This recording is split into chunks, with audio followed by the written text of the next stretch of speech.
We're recording. Max, take it away. Hey, hi Courtney, and hi Hi. Malcolm. Hi, and welcome to Courtney on Health.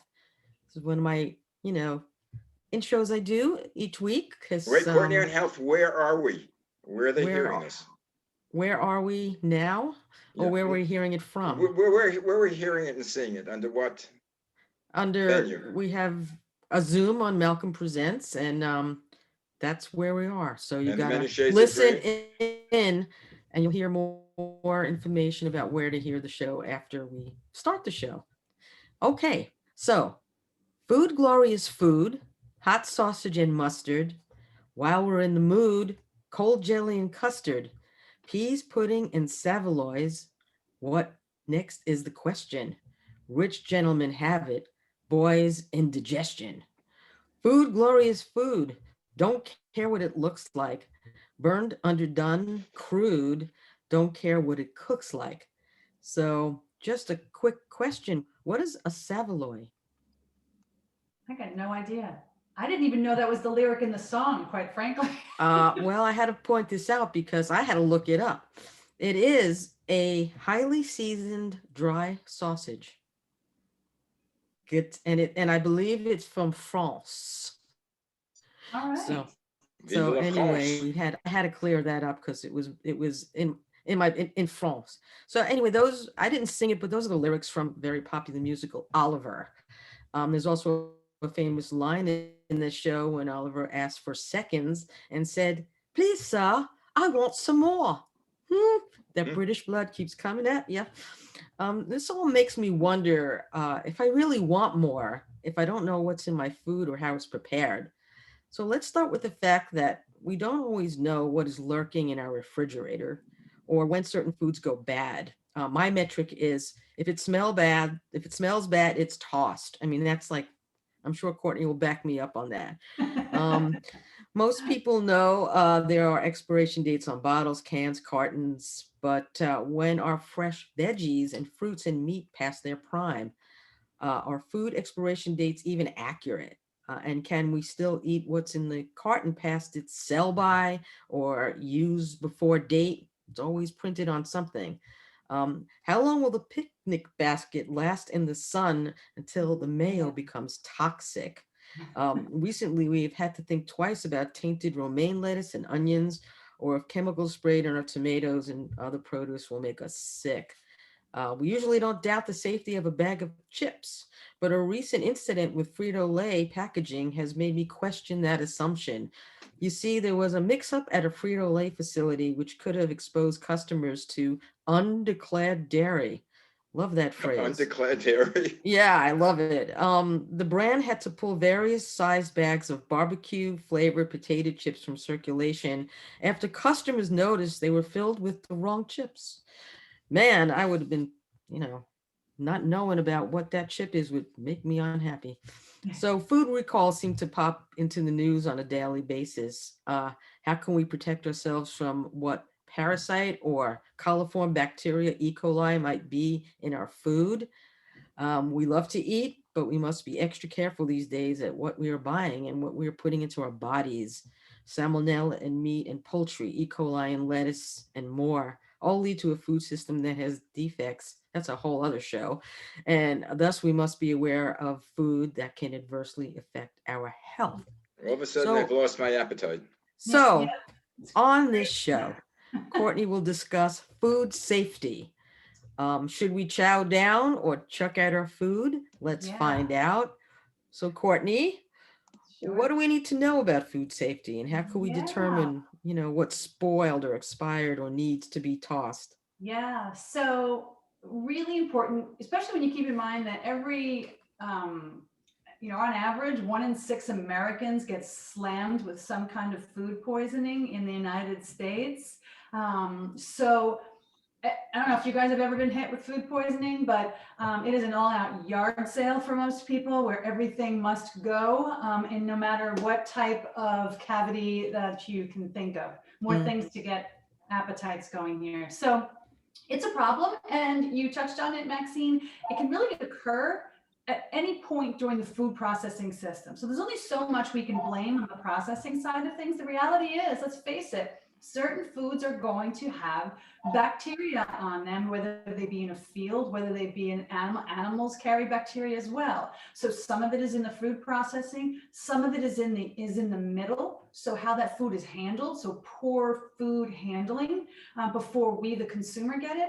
And then there's the stuff that we really can control, which is what's happening to that food when it's in our house, in our freezers, in our refrigerators. So we're going to try and focus on that today. Now, although you can get sick with a viral, like people refer to as the stomach flu, we're really focusing today on those bacteria that are most associated, at least in the United States, with causing food poisoning in Americans. And those being, most people know Salmonella, most people know E. coli, Campylobacter, Shigella, Listeria, Vibrio. So each one of these might be more common in a certain food. So Salmonella might be more common in, say, meats, so chicken and beef. Listeria, most often we hear that in cheeses, particularly unpasteurized milk and cheeses. Vibrio is a super nasty one in shellfish. So the reality is you really have no idea which one it is. So we're really going to focus on those things that can minimize your risk of getting slammed with one of these illnesses. So the top foods most likely to be culprits for foodborne illness. I don't know where the mayo myth came from, quite frankly, but for the longest time, people just assumed that if it had mayonnaise on it, that's the stuff you need to worry about. So potato salad, mayonnaise on your sandwich, different like picnic type lunch, luncheons that include mayonnaise. It's a total myth. It might be coincidental, but the fact that something has mayonnaise or does not have mayonnaise on it is really irrelevant when it comes to the bacterial formation process. In general, bacteria thrive in a wet, moist, preferably warmish environment. And we'll talk about what that range is. And they can multiply and multiply. And that's where the problem is. So again, it doesn't matter whether there's mayonnaise on it or not. It really depends on the type of food. So think moisture, which is why things like raw and undercooked animal products, any animal product, so beef, pork, chicken, turkey, eggs, either, undercooked eggs, raw eggs are typically associated with particularly like salmonella. Fruits and vegetables, they're not off the hook. Most people look at protein foods as our source of food poisoning. But the reality is, like Max, you said, look, things that aren't cooked and we eat raw are going to be really susceptible because there's no heat to potentially kill off that bacteria. So you think about scallions, cilantro, romaine, salads and things like that, where there's a lot of potential hands on it. It might have even come from the field and there's no heat to kill it off. So those typically can be associated with food poisoning in the United States. So if I like raw my milk, steak, unpasteurized if I cheese, like my like you steak mentioned. rare, ain't no good. We're going to talk about that because Okay. that's we're going to talk about the temperature of that, because nobody's going to listen to me if I sit here and say you have to cook your meat, your beautiful filet until 145. No, but no one will listen, nor should they, and we'll talk about that. Sprouts. Remember, warm, humid environment for bacteria to grow. So generally sprouts can be an issue for that. Raw flour. Most people think that cookie batter, right? It's just the eggs in there, the raw eggs in there. But raw flour is an unprocessed product that can be riddled with bacteria. So not that a lot of people aren't eating raw flour in the powdered form, but again, one more reason why you want to make sure whatever you're using flour in, it's cooked or baked. Well, that they had, I remember a recall of ice cream, a cookie dough ice cream, because the cookie dough was not good. There was what you were saying, there's some problems with it and people were eating it. So, should we let our kids eat cookie dough when we're making cookies? I call this the sushi phenomenon, and this sort of loops back with your comment, Malcolm, about, we all probably I had raw cookie dough as a kid, and it didn't immediately land me with salmonella, right? It's really a gambit. It's a total roll of the dice. My sushi dough, I love sushi. I leave it to the sushi chefs because they're amazing. They know what they're doing. It's a craft, it's an art. They are quick, they know what to do. Knives are clean, area is clean. I trust that. Am I playing, a little bit of fast and loose? Sure, there's a chance that one day, even as immaculate as that is, and as perfect as that fish was, I may get nailed with something. So it's going to be the same thing. Sure, take a risk with some cookie dough, but is it really worth the risk? And that's for everybody to weigh out in terms of, pluses and minuses. So generally, like I said, foods that are high in moisture, water, and then that temperature is going to be key. How do we reduce our risk? Okay, wash your hands. My gosh, we cannot hear this any more often than we have, certainly over the last year. Hopefully more of us are going to be getting together, maybe a little bit, not too big of a group, maybe for Passover and for Easter, so we're gathering together. Don't let your guard down. If you are preparing food for yourself or for other people, your kitchen must be clean, your hands must be clean, your boards, your knives, everything must be clean. So that's the first thing. Keeping those surface areas really clean. Courtney, should you keep a separate board for, veggies and fruit and for, poultry and meat? Definitely. And I actually made this super easy in my house, and I got lucky because I found a green one. So the green board, which one's this board? Must be veggies. There's my veggie board. I got lucky that I found a green one. So absolutely. And then there's a separate board for meats and things. And quite frankly, even food poisoning aside, it's good to keep aromatics, things like scallions, onions, garlic, off of your fruit board, particularly if you don't want your fruit to taste like garlic, onions, scallions, and so forth. So it's just a general idea. They both should be kept very, very clean, but it is an easy thing. They're not crazy expensive, and it is a great way to reduce that ability for cross-contamination. One way for it to get transmitted. Yeah, Courtney, now we're talking about all the negative bacteria, but isn't there positive bacteria that helps your stomach, helps with the food? Is there anything that we could eat that would help line our stomach to be safe? Yeah, sure. I mean, we've talked about this in the show before. There are absolutely healthy, the microbiotic of our gut. That's healthy bacteria, typically in probiotics and cultured foods, things like sauerkraut and things like that will create a better, so you think of it as a battle, right? A battle of the bacteria. So you want more good than bad, but the reality is, even if you've got the most intact gut and really good microflora, unfortunately, if you're getting nailed with one of these bacteria that we just mentioned earlier, it's going to win in all likelihood. It might just be maybe your course of illness is less intense if you happen to have a really intact gut. But these are pretty powerful bacteria. You don't want to mess with E. coli. Yeah, I mean, all three of us, I'm sure, had bouts of this, in our lifetime so far. I've had food poisoning. I mean, I remember eating a hamburger out in LA. LA, no, as Hamburger Hamlet or Harris or something.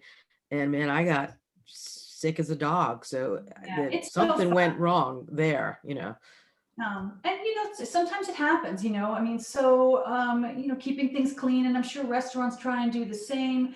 Washing produce really, really well. So we talked about, boards, people, even something like cantaloupe, watermelon. I have a pineapple here. Most people don't wash the skins of these fruits first, even though the skins in all likelihood are going to get chucked.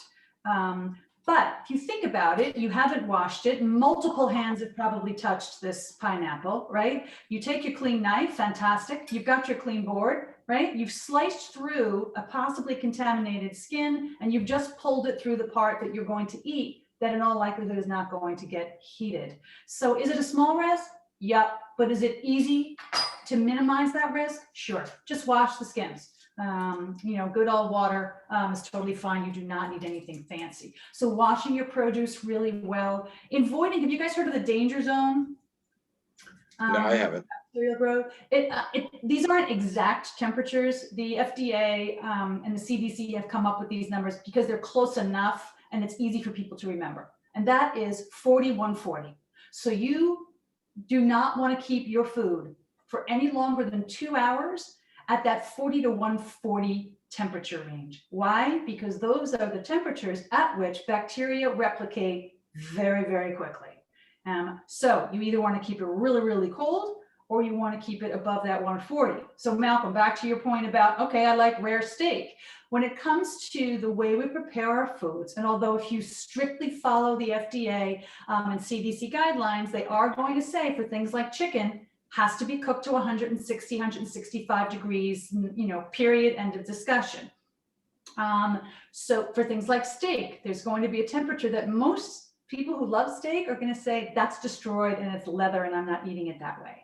What's a better way to keep in mind is cooking it, remember your clean surfaces, eat it quickly afterwards. So particularly for those foods that you like on the rare side. So if you love your beautiful rare steak, this is fine. But once it comes off the grill, you let it sit for the obligatory 3 minutes so those juices get reabsorbed. You slice it, you eat it. It is not the kind of food that you really want to be leaving out at that temperature because it's going to very quickly fall into that danger zone again. So it's not just temperature that it's cooked, it's the time at which it's being held at that temperature. So that's important to keep in mind so that people can eat the way they like. Now, when you're talking about the pineapple, it made me think, is there a difference? Pineapples or any of the fruits or vegetables are full of insecticides. I mean, the people they're sprayed. Is there any that much of a difference between organic food and food that has been subjected to the pesticides? When it comes to foodborne illness and food poisoning, no, organic foods are just as susceptible to contamination as conventional foods. And that's an important message to take home.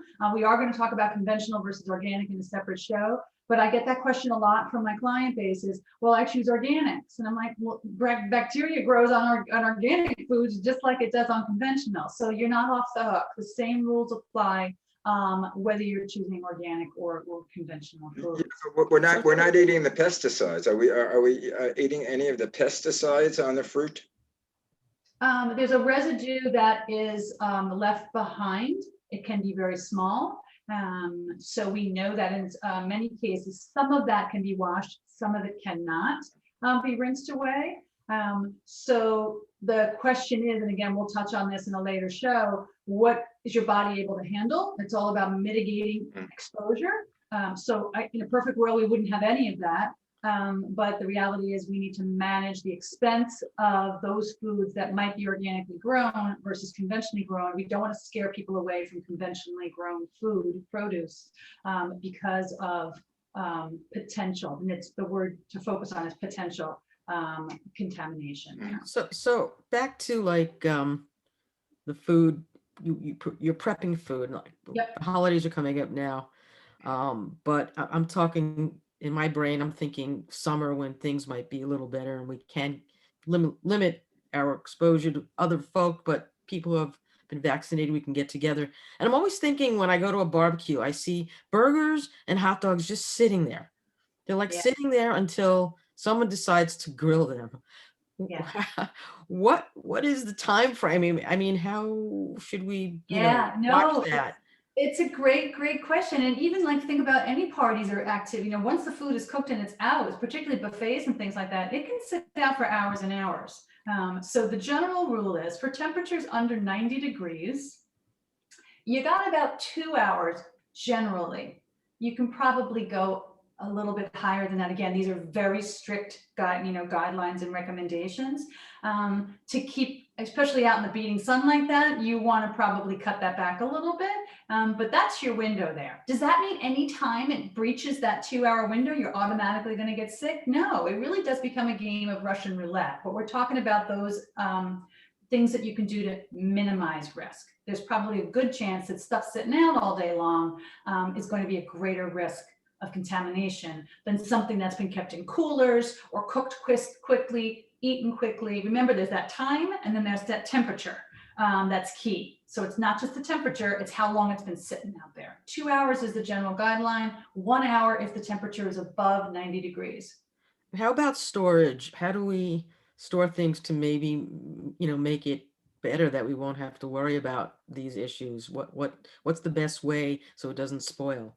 Yeah. So generally, if you're in and we're going to lead into sort of, what your refrigerator look like, right? So first of all, your temperature in your refrigerator needs to be set somewhere between 34 degrees and 39 degrees. So I would encourage everybody, this is a meat thermometer, but I've got another one. By the way, meat thermometers, super inexpensive, great way to gauge, the temperature of your food. So I highly recommend everybody have something like this. The one that's in my refrigerator is there to make sure that the temperature that's listed on, the readout in many people's refrigerator is actually the case. So 34 to 39 degrees for your fridge, 0 degrees for your freezer.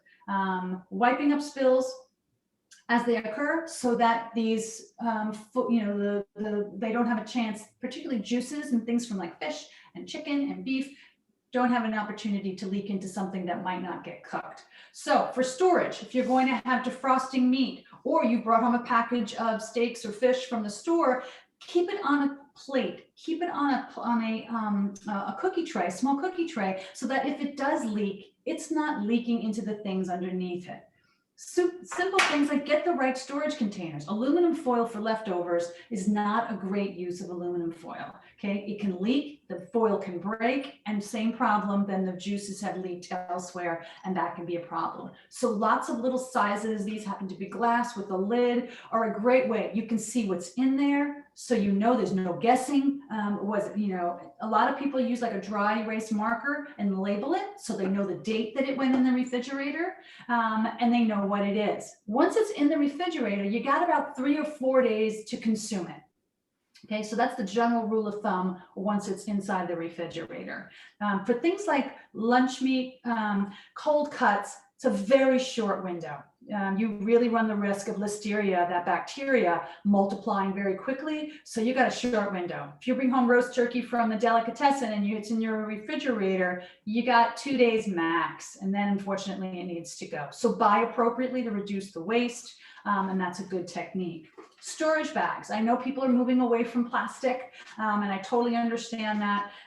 But freezer bags that can be labeled, and I'm saying freezer bags because they're a little thicker than just your average one, that can be zipped tight so they don't leak. Again, it's clear so you can see what you're doing, and you can label it with a date and what it is so that there's no mystery meat going on inside your fridge or your freezer.